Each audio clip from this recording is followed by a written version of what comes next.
hope you don't mind a thought for the day that's going to sound probably like a reiteration of the thought for the day from our previous verse. But this is a little bit of a capstone to this thing Paul's saying, where going all the way back to verse 12, where he stressed this athletic metaphor of pressing forward, pressing forward, pressing forward. Verse 15, let those who are mature think this way, Philippians 3, verse 15. And if in anything you think otherwise, God will reveal that also to you. Verse 16, only let us hold true to what we have attained. The literal Greek is something like, let's walk in line with what we've already come to, what we've already attained, what we're already saying. In other words, I'm going to give a Hurlbutt revised, paraphrased version here. Stick with the stuff. You're heading a direction. Stick with the stuff. You wake up in the morning, read the word.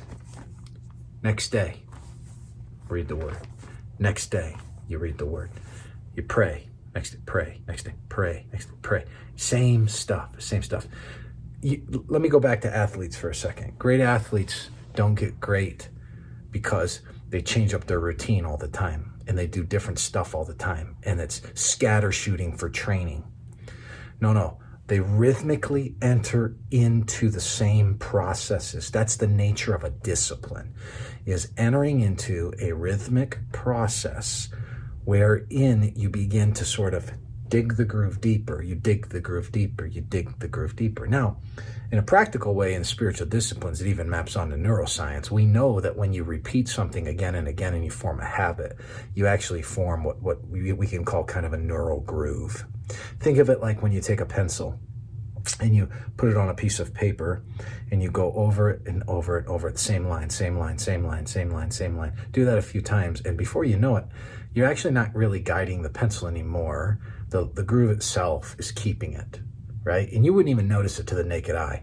But in the paper, you've actually created a slight little groove, and the lead stays in it. That's what a spiritual discipline does. So enter into the same things. Let us hold true. Let us walk in the same line to the same end. Let us just keep walking in it over and over and over and over again.